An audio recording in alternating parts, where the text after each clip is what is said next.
Hello hello welcome to the YouTube channel the cricket algorithm. उम्मीद है आप सब खैरियत से होंगे। हम बात करते हैं पाकिस्तान क्रिकेट के अंदर एक चीज की हमें बड़ी शिद्दत से कमी महसूस हुई कि हमारे पास जो है वो पावर हिटर्स काफी अरसे से हमें नजर नहीं आ रहे। उसका रीजन क्या है? थोड़ा सा पीछे जाएंगे 20-25 साल पहले कि किस तरीके से पाकिस्तानी टीम मशहूर हुआ करती थी पावर हिटिंग के लिए, और हमारे पास दुनिया के बेहतरीन पावर हिटर्स होते थे। और थोड़ा सा मैं डिफरेंशिएट करूंगा, लोग मुझसे शायद इख्तलाफ करें अपनी राय से, कि वो पावर हिटिंग और स्लॉगिंग में बहुत बड़ा फर्क होता है। कल परसों एक प्रोग्राम में मोहम्मद आमिर ने एक स्टेटमेंट दे दी थी। वो उनका अपना ओपिनियन था कि भाई मेरे हिसाब से अभिषेक शर्मा एक स्लॉगर है। वो सिर्फ एक जमाने में 83 के वर्ल्ड कप में जिम्बाब्वे के मैच के बीच में जिम्बाब्वे के बॉलर ने कपिल देव को बोली जस्ट अ ब्लडी स्लॉगर। लेकिन उसके बाद कपिल देव ने एक इनिंग खेल के दिखाई उसी वक्त के एक टॉप एज पे छक्का लगा था, और फिर उसने मिड ऑन पे जो छक्का मारा वो कमेंट्री बॉक्स में गया था सीधा। तो डिफरेंस बिटवीन के पावर हिटर क्या होता है और स्लॉगर क्या होता है। हम बात कर रहे हैं 90s के वर्ल्ड कप के अंदर जयसूर्या कालू विद्राना ने ओपनिंग शुरू करी। उन्होंने बताया कि यार 15 ओवर का पावर प्ले होता है, उसमें उसका फायदा उठाकर सडनली रन रेट को 7 या 8 पे कैसे ले जाया जाए। तो आगे ओवर में अगर 4 या 5 से भी अगर आप खेलें तो फिर आप जो है वो किस तरीके से 300 रन का जो है वो टारगेट दे सकते हैं, या 250 260 का टारगेट किस तरह से अगली टीम के लिए अपनी टीम के लिए आसान किया जा सकता है।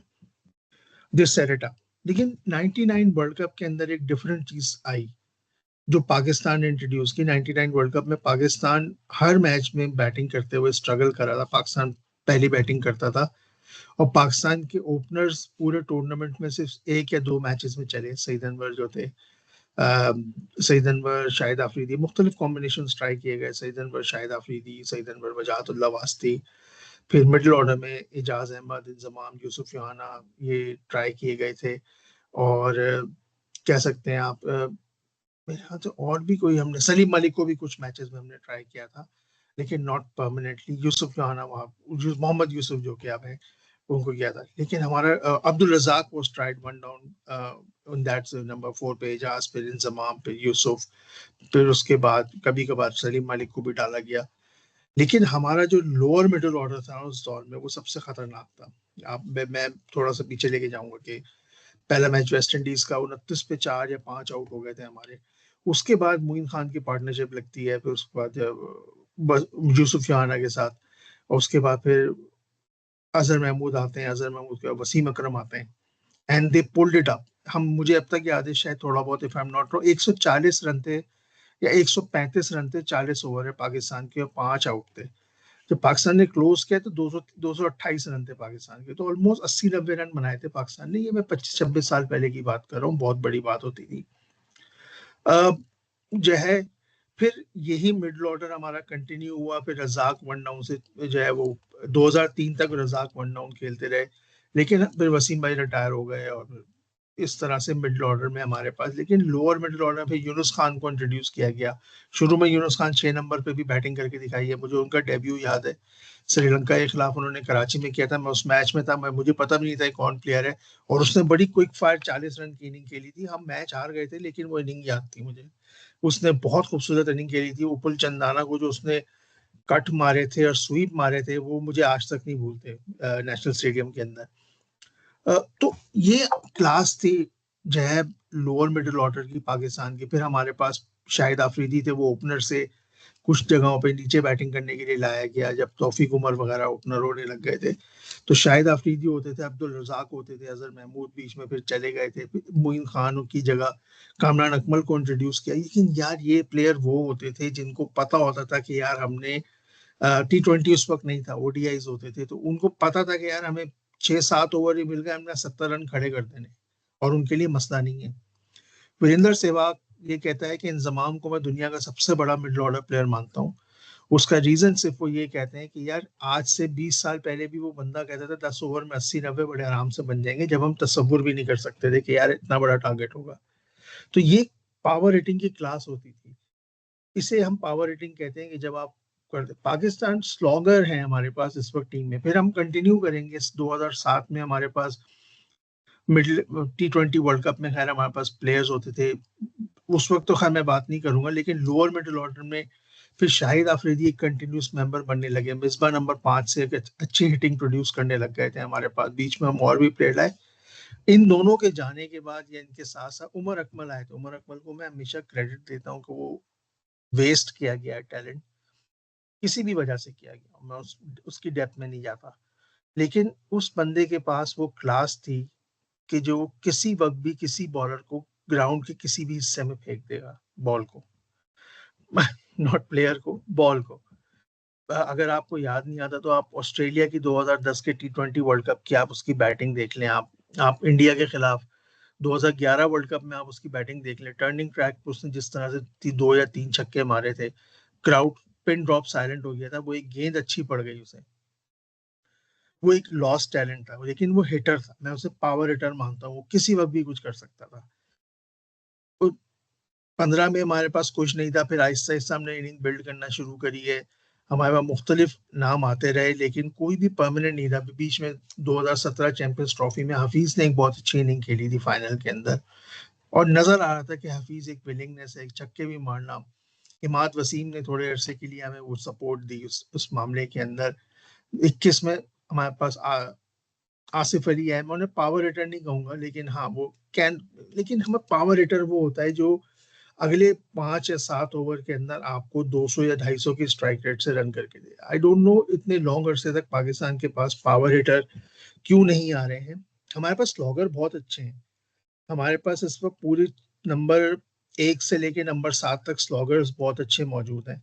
साहिबजादा फरहान, साइम अयूब, आगा सलमान, बाबर आजम को है, किसी भी कैटेगरी में नहीं डालता, मैं बैटर कह सकता हूँ उसे, जिसकी हमें ज़रूरत है एंकर करने की। नवाज हो गया, शादाब हो गया, अम, या अपना उस्मान खान हो गया, या फिर आप फ़हीम अशरफ हो गए, दे आर गुड स्लॉगर्स। अगर आप उन्हें 5 ओवर में टारगेट दे देंगे, हमें ये करना है, तो दे कैन डिलीवर इट। लेकिन अगर आप उन्हें बोलेंगे यार इनिंग बनाओ, और साथ साथ जहां तुम्हें रेंज में बॉल आए तुमने उसे टिका देना है, वो रिजवान की बात याद आ जाती है मुझे, आ गया रेंज में। कल ईशान किशन की सारे शॉट्स जो थे मैच में, मैं बार बार सॉरी, इंडिया पाकिस्तान के मैच में जो वो शॉट्स थे वो सारे वही थे कि जो आ गया रेंज में, उसने जहां पे खेलना था उसने मारे, और उसके बाद जब वो 30 रन 30 बॉलें 25 बॉलें हो गई तो उसके बाद वो पागल हो गया था, और उसने खूबसूरत shot all over the ground खेले। हर बैट्समैन के पास शॉट होने चाहिए, और मैं क्लियरली बोल रहा हूँ पाकिस्तान लैग कर रहा है पावर हिटर्स के लिए। हमारे पास अच्छे पावर हिटर मौजूद हैं, मैं अब्दुल समद का नाम मैंने सुना है, मैंने थोड़ा बहुत देखा भी है उसे, स्ट्रोक हैं। अम, इरफान खान नियाजी ने अपने आप को पोटेंशियली प्रूव किया है कि यार उसके पास स्ट्रोक्स हैं। Middle order, lower middle order की बात कर रहा हूँ मैं, अगर ये सब कॉम्बिनेशन बनाए गए थे, खिलाए गए थे, उसके बाद बाहर कर दिए गए, क्यों नहीं खिलाए जाते हैं मुझे नहीं पता। Khawaja Nafay is a good power hitter, बन सकता है उसे अगर थोड़ा सा इन्वेस्टमेंट की जाए उसके ऊपर, वो बेशक लोग उसे ओपनर बोलते हैं। हसन नवाज पे थोड़े अरसे इन्वेस्टमेंट की गई थी, उसे ओपनर से 6 नंबर पे लाया गया था, लोग बोलते हैं कि यार वो परफॉर्म नहीं कर सका। जिन प्लेयर्स के स्टैट्स मैंने पिछले ब्लॉग में बताए थे, जब उनको 200 T20s मिल सकते हैं, 200 ओवरऑल बात कर रहा हूँ, 100 के करीब T20s और 100 के करीब ODIs मिल सकते हैं, तो यार इनको भी 50-50 दे के देख लो। यहाँ इतना दुख दिया और दुख ले लेंगे भाई। तो अगर इन लड़कों पे देख, अली रजा एक बॉलर है, वो अंडर 19 में रगड़े जा रहा है, पिछले साल भी अंडर 19 खेला था, इस साल भी अंडर 19 खेला था, पता नहीं खिलाए जा रहे हैं उसे अंडर 19, मतलब वो अफगानिस्तान का प्लेयर हो गया, 30 साल तक अंडर 19 ही खेलता रहेगा वो जो है। अम, तो उसको बाहर किया हुआ है, आफरीदी को बाहर किया हुआ है, मुकीम को बाहर किया हुआ है, महरान मुमताज को बाहर किया हुआ है, फैसल अकरम को बाहर किया हुआ है। ये एक लॉट बैठी हुई है बाहर पिछले 4 साल से, इन सब पे इन्वेस्टमेंट हो सकती है। लेकिन प्रॉब्लम ये है कि हम फ्रेंचाइज क्रिकेट से इतने ज्यादा मुतासिर हुए हैं कि हम इन चीजों पे काम ही नहीं कर रहे कि हमें हमें बनाना क्या है, हमें प्लेयर कौन सा कंट्रीब्यूट करना है, हमें उसको किस तरीके से एक मिडिल ऑर्डर या लोअर मिडिल ऑर्डर, हमें सिर्फ ये देखना है यार ये ऊपर आता है 16 बॉलों पे 40 रन करके चले जाता है, यार ये बड़ा अच्छा पावर हिटर। पावर हिटर नहीं है भाई, वो स्लॉगर है। कजाफी की विकेट पे कोई भी मार सकता है, जिसने थोड़ी बहुत भी क्रिकेट खेली है वो मार सकता है। अगर वो थोड़ा बहुत डोमेस्टिक से होके आया है, थोड़ा बहुत लीग मैचेस खेले उसने, उसे पता है बॉल स्लॉग कैसे होती है। कोई मुझे एक्स्ट्रा कवर के ऊपर छक्का मारता हुआ नजर नहीं आता। सबके गली क्रिकेट में खेलते तो लोग बोलते हैं लेग का लपाड़ू, बॉल आएगी पर लेग पे घुमा देना है, सबके पास वही है। चाहे वो नो लुक शॉट हो, चाहे वो कुल्हाड़ी शॉट हो, चाहे वो अनाड़ी शॉट हो, ये है। Power hitting is a different thing. हमें अच्छे पावर हिटर्स की जरूरत है अपने मिडिल ऑर्डर के अंदर, जो जिस वक्त जरूरत हो वो एक पार्टनरशिप लगाए, जिस वक्त जरूरत हो स्लॉग में कन्वर्ट कर दें उन्हें। आप लोगों को ये अपनी राय प्लीज बताइएगा कमेंट्स के अंदर। चैनल को लाइक करें, शेयर करें, सब्सक्राइब करें। बात करेंगे पाकिस्तान के रिव्यू के ऊपर और कल के मैचेस में जो होने वाले हैं, और पाकिस्तान का बुध को मैच उसके बारे में भी बात करेंगे। उड़ती उड़ती खबरें बहुत सारी आ रही हैं, लेकिन ये कि होना वही है, घूम फिर के यही चेहरे दोबारा देखने को मिलेंगे जब तक पॉलिटिक्स है। शोएब अख्तर ने क्लियरली अपने वर्ड्स का, बहुत तल्ख बोलते हैं, वो समझ नहीं आता मुझे, लेकिन उन्होंने बात सही बोलते हैं कि यार जिसको क्रिकेट की जीरो नॉलेज है वो आके अगर ऊपर बैठ जाएगा और ऊपर से बोलता रहेगा सियासत करते रहो, लेकिन नीचे के लेवल जो है वो, उनको फर्क नहीं पड़ता नीचे वालों को। उनको पैसे मिल रहे हैं यार। अगर किसी को बोला जाएगा यार तुम्हें महीने के 1 करोड़ का मिल रहा है, तुमने गालियां खानी है, थोड़ी सी बर्दाश्त कर लेना, थोड़े अरसे के लिए मोबाइल साइड पर रख दो, थोड़े अरसे के लिए टीवी मत देखो, फिल्म देख लिया करो 1-2 घंटे, और अगले दिन दोबारा आ जाना, 24 घंटे में अमाउंट सही हो जाएगी। That is the thing. लेकिन इन दी एंड क्या है, करोड़ रुपया तो मिल रहा है मुझे। तो ये एक माइंडसेट डेवलप होता जा रहा है और आगे भी ऐसे ही रहेगा। अ, कोशिश कर सकते हैं, अभी थोड़े अरसे के लिए चेंजेस होंगी, 2-4 चेहरे नजर आ जाएंगे। 1 साल से चेहरे घूम रहे थे, अब्बास आफरीदी, मोहम्मद वसीम, सुफियान मुकीम, फैसल अकरम भी खेला, इरफान न्याजी भी खेला, कामरान गुलाम भी खेला, इन सब की जगह, और ये सारे जितने पर्ची चेहरे थे गायब हो गए, सलमान मिर्जा उनमें से एक थे, ये सब खेले, और जैसी वर्ल्ड कप आया सब गायब हो गए, दोबारा वो पुराने चेहरे आ गए। और ये बात मैंने पहले भी कही थी कि ये वापस आ जाएंगे, और ये आ गए। This is the power of politics, या power whatever they have, ये जिसकी वजह से ये वापस आ गए। ये जब तक रहेगा तब तक जवाल है क्रिकेट को। आज हम बात करें, थोड़ी देर से फ्रेंचाइज क्रिकेट शुरू होगी, फिर दोबारा से ये नाम आ जाएंगे, फिर हम भूल जाएंगे। लेकिन इसका कोई परमानेंट हल करना है, रूट लेवल से, ग्राउंड लेवल से, या टॉप लेवल से, कहीं से भी करें।